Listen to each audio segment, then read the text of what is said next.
যোৱাৰ পাছতে উৰুকাৰ বিশেষ অনুষ্ঠান ভোগালী অনুষ্ঠানৰ মাজতে মাছ ধৰি দেখুৱাব বিশ্বই কংক্ৰিটৰ মহানগৰীত অসম লাইভ 24-এ হাঁহে মাহে লগে ভাগে এসাঁজ ৰখাল কথাৰে উৰুকাৰ নিশা আমোদ দিবলৈ আহি আছে বৰষা ৰাণী ৰাজীৱৰ গাহৰি পুৰা দেখি ৰ'ব নোৱাৰিব আপুনিও 7:55 পৰা নন ষ্টপ এণ্টাৰটেইনমেণ্ট লাইভ মেজি ঢেলাঘৰ আজি ভেলাঘৰ আছে আৰু এই ভেলাঘৰতে আজি অসম লাইভে উৰুকা উদযাপন কৰিব আৰু উৰুকাত সকলো থাকিব গীতৰ সম্ভাৰ থাকিব কৃষ্ণমণি চুতীয়াৰ পৰা বিভিন্নজন জনপ্ৰিয় কণ্ঠশিল্পী থাকিব ইয়াত এইফালে দেখুৱাইছোঁ মিউজিচিয়ান সকলো এইফালে সাজু হৈছে ইয়াত ভেলাঘৰৰ পৰিৱেশ এখন গাঁৱৰ পৰিৱেশ আমি এই মুহূৰ্তত দেখুৱাইছোঁ যে গাঁৱত যিদৰে শাক পাচলিৰ বাৰী থাকে সেই ঠিক সেইদৰে অসম লাইভেও আজি এখন বিশেষ গাঁও যিহেতু প্ৰস্তুত কৰি উলিয়াইছে আৰু এই বিশেষ গাঁওখনত আপোনালোকে সকলো পাব যি কোমোৰা লাগি আছে আৰু ছালত কোমোৰা লাগি আছে আৰু তলত যি খেতি কৰা হৈছে আৰু যি গাঁৱলীয়া পৰিৱেশ আৰু সেই গাঁৱলীয়া পৰিৱেশলৈ পুনৰ আমি এবাৰ ঘূৰি যাব বিচাৰিছোঁ আৰু কিছু সময় পিছতে উৰুকাৰ অসম লাইভত আপোনালোকে উপভোগ কৰিব পাৰিব আৰু কিছু সময় পিছতে ইয়াতে যথেষ্ট জনপ্ৰিয় কণ্ঠশিল্পীসকলে গীত পৰিৱেশন কৰিব আৰু আমি ভিতৰলৈ সোমাই আহিছোঁ যিহেতু মাঘৰ বিহু বুলি ক'লে আমাৰ সকলোৱে পিঠা পনা আদি সেইবোৰলৈ মনত পৰে আৰু আমি দেখুৱাইছোঁ ইয়াত জুই ধৰি আছে আৰু আমাৰ যি অসম লাইভৰ যি উৰুকাৰ ইয়াত দেখুৱাইছোঁ পিঠা পনা আজি প্ৰস্তুত কৰি আছে আৰু এইসকল বাইদেউসকলে প্ৰস্তুত কৰি আছে বাইদেউ ক'ৰ পৰা আহিছে আমি গুৱাহাটীৰ পৰা আহিছোঁ গুৱাহাটী বামুণী মৈদামৰ পৰা আহিছোঁ হয় এতিয়া পিঠা পনা কেনেকুৱা লাগিছে বহুত ভাল লাগিছে যিহেতু আমাৰ মাঘ বিহুটো আমাৰ পৰম্পৰা সেইকাৰণে আমিতো পিঠা বনাবই লাগিব সেইকাৰণে আমি গোটেই আমাৰ এটা গ্ৰুপ আছে গ্ৰুপে মিলি পেলাই আমি আয়োজন কৰিছোঁ বনাবলৈ অসম লাইভত আজি আপোনালোকে টিভিত আহিব কিছু সময়ৰ পিছত আৰু ভোগালীৰ যি আনন্দ মানে জুই খালত কিবা এটা নেগালে ভাল নালাগিব ন ঠিক কি গাব কিবা এটা কোনে গাব নিশ্চয় গাম আমি অলপ দেৰি পাছত ভালদৰে গাম তথাপিতো এতিয়া মানে দেখুৱাই ৰাইজক হয় হয় ঠিক আছে মই অকণমান এটা মানে হেৰি কৰি দিছোঁ আহিলে আহিলে মাঘৰ বিহু আহিলে জ্বলিলে জ্বলিলে মেজি জুয়ো জ্বলিলে তেল পিঠা চুঙাত পিঠা আৰু চিৰা দৈ সবে মিলি আমি আৰু খাম একে একগোট হৈ আহিলে আহিলে মাঘৰ বিহু আহিলে জ্বলিলে জ্বলিলে মেজি জুয়ো জ্বলিলে আহিলে আহিলে মাঘৰ বিহু আহিলে জ্বলিলে জ্বলিলে মেজি জুয়ো জ্বলিলে মাজনী ঐ সকলোৱে মিলি আমি ভোজ ভাত খাম সেইখিনিয়ে আৰু ধন্যবাদ আৰু কিছু এয়া দেখুৱাইছোঁ অলপহে দেখুৱাইছোঁ আপোনালোকক আৰু সকলো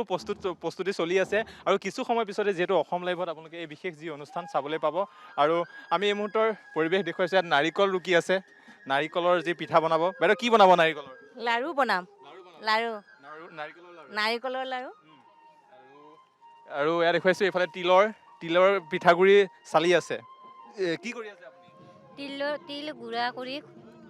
চালনী দি চালি আছোঁ ইয়াৰে পিঠা বনাম আৰু তিলৰ লাৰু বনাম মিঠাই দি হয় মই পিঠাৰ কাৰণে গুড়া চালি আছোঁ হয় পিঠা বনাম দেখুৱাইছোঁ আমি পিঠা খাম আৰু ইয়াত দেখুৱাইছোঁ জুই খালত এইদৰে ভেলাঘৰত সকলোৱে এতিয়া আনন্দ কৰি আছে আৰু কিছু সময়ৰ পিছত আপোনালোকে অসম লাইভত চাবলৈ পাব অসম লাইভত এইসকলে নাচিব ফূৰ্তি কৰিব আৰু আমি দেখুৱাই আছোঁ যিহেতু দেখুৱাইছোঁ আমি সকলোৱে লাগি আছে আৰু আমি দেখুৱাইছোঁ ইয়াত জুই ধৰা হৈছে এটা সুন্দৰ গাঁৱৰ পৰিৱেশ সকলোৱে জুই ফুৱাইছে ঠাণ্ডা যিহেতু আহিছে সকলোৱে জুই ফুৱা দেখিবলৈ পোৱা গৈছে আমি যদি সকলোৱে জুই ফুৱা দেখিবলৈ পোৱা গৈছে আৰু ইয়াত দেখুৱাইছে এটা সুন্দৰ যি ভেলাঘৰৰ পৰিৱেশ আমাৰ সৈতে ঋতুস্মিন শৰ্মা আছে তেওঁ ক'ব যে আজি এটা গাঁৱৰ পৰিৱেশত আছোঁ আমি আৰু আপোনাক প্ৰথমে ক'ব বিচাৰিছোঁ ভেলাঘৰ আজি উৰুকাৰ আৰু গাঁৱৰ এটা পৰিৱেশ আৰু ইমান সুন্দৰ ভেলাঘৰ কি ক'ব আচলতে গুৱাহাটীৰ মাজত কংক্ৰিটৰ মহানগৰীৰ মাজত আমি যিমানখিনি পাৰোঁ এটা গাঁৱৰ পৰিৱেশ আনিবলৈ আমি চেষ্টা কৰিছোঁ কাৰণ আমাৰ সাংবাদিকসকলে হওক বা আমাৰ যিসকল ঘৰলৈ কোনো যাব পৰা নাই উৰুকাৰ দিনা তো আমি আমাৰ লগত যিসকল ভাল ধৰক যিসকল লোক ভাল সেই সকলো আমি একেলগে আহিছোঁ আৰু আজি উৰুকা আমি 8 বজাৰ পৰাতো আৰম্ভ কৰিমেই অনুষ্ঠান বেছি দেৰি নাই আৰু সকলো আৰু বহুত শিল্পী আমাৰ লগত আছে যিসকল ঘৰলৈ যাব পৰা নাই চব শিল্পী আমাৰ লগত আছে আৰু বৰষাণী বিষয়া ইতিমধ্যে সাজু হৈছে আমি ইয়াতে নিজে মাছ মাৰিম ইয়াতে আমি হাঁহ পুৰিম সব ইয়াতে আমি কৰিছোঁ আমাৰ নিজৰ পুখুৰীও আছে আৰু কিছু সময় পিছত দেখুৱাম একদম তুমিও থাকিবা একেলগে ভোজ খাম বৰষাৰণীৰ বিষয়ে যিহেতু অনুষ্ঠানটো আঁত ধৰিব আৰু এটা সুন্দৰ অনুষ্ঠান হ'ব আৰু হাঁহ পোৰা হ'ব, ইয়াত পুখুৰী আছে, আমি পুখুৰীত মাছ ধৰিম আৰু এই গাঁৱৰ যি পৰিৱেশ আৰু সকলোৱে এইদৰে জুই ফুৱাই আনন্দ লৈ আছে ঠাণ্ডাৰ বতৰ আৰু সকলোৱে উপভোগ কৰক অসম লাইভৰ সৈতে বিশেষ অনুষ্ঠান উৰুকাৰ আৰু নিশা 8 বজাৰ লগে লগে যিহেতু অনুষ্ঠানটো আপোনালোকে চাবলৈ পাব অসম লাইভ 24ত। কিছু সময় পিছতে আপোনালোকে সম্প্ৰচাৰ হ'ব এই ভোগালীৰ বিশেষ অনুষ্ঠান অসম লাইভৰ সৈতে থাকক। মাছ ধৰা আপোনালোকে দেখিব আৰু এয়া মাছ ধৰা দেখিবলৈ গীত শুনিব, গাহৰি পোৰা আছে, হাঁহ আছে, মাছ আছে, সকলোৱে আৰু পিঠা পনা আছে, সেই সকলো আপোনালোকে ইয়াত দেখিব। গাঁৱৰ পৰিৱেশ, গাঁৱত যোনসকল থাকিব পৰা নাই সেইসকল অসম লাইভৰ সৈতে থাকক। গাঁৱৰ পৰিৱেশ আপোনালোকে চাবলৈ পাব। গাঁৱৰ পৰিৱেশ, যোনসকলে গাঁৱলৈ যাব পৰা নাই, বিহুটো গাঁৱত উদযাপন কৰিব পৰা নাই, তেওঁলোকে অসম লাইভ চাওক আৰু অসম লাইভত সম্প্ৰচাৰিত হ'ব। মাছ পায় নাপায়, কিমান ডাঙৰ মাছ পায়, কিমান ওজনৰ মাছ পায়, সেইটো আপোনালোকে চাবলৈ অসম লাইভ 24টো আপোনালোকৰ টিভি স্ক্ৰীণত অন কৰক আৰু তাৰপিছতে আপোনালোকে উপভোগ কৰক অসম লাইভৰ সৈতে যি ভোগালীৰ আনন্দ আৰু ভোগালীৰ আনন্দ ল'বৰ বাবে যি মাঘ বিহুৰ উৰুকাৰ নিশা অসম লাইভৰ সৈতে থাকক। আৰু অসম লাইভে এই মুহূৰ্তত যি প্ৰস্তুতি আপোনালোকৰ বাবে সাজু কৰি তুলিছে, মাছ ধৰিবলৈ পোনপটীয়া সম্প্ৰচাৰ দেখুৱাইছোঁ। মাছ ধৰিছে পুখুৰীত, বিশ্বজিৎ দা আছে লগত আৰু এয়া মাছ ধৰিব। মাছ পায় নে নাপায়, কিমান মাছ পালে সেইসমূহ আপোনালোকে চাব পাৰিব অসম লাইভত। আৰু আহি আছোঁ অসম লাইভত, ভোগালীৰ আনন্দ, গাঁৱৰ পৰিৱেশ আপোনালোকক দেখুৱাব। সংগীতানুষ্ঠান চলি আছে, বিভিন্ন অসমৰ জনপ্ৰিয় কণ্ঠশিল্পীসকলৰ সৈতে সংগীতানুষ্ঠান জনপ্ৰিয় কণ্ঠশিল্পীসকলৰ সংগীতানুষ্ঠান আপোনালোকে উপভোগ কৰিব পাৰিব। আৰু এয়া দেখিছে হাতত জাল লৈ আছে আৰু সেই জাল এখন সুন্দৰ নাও আৰু সেই নাওত উঠি এতিয়া মাছৰ সন্ধানত আছে। অসম লাইভ 24ত আপোনালোকে একমাত্ৰ দেখিবলৈ পাব এনেধৰণৰ যি গাঁৱৰ এটা পৰিৱেশলৈ আমি লৈ যাবলৈ চেষ্টা কৰিছোঁ। মাছ জাল পেলাব পুখুৰীত, এয়া জাল, এয়া চাওক কিমান ডাঙৰ মাছ পায় আমি চাম। অসম লাইভত আপোনালোকে চাবলৈ পাব এই গাঁৱৰ পৰিৱেশ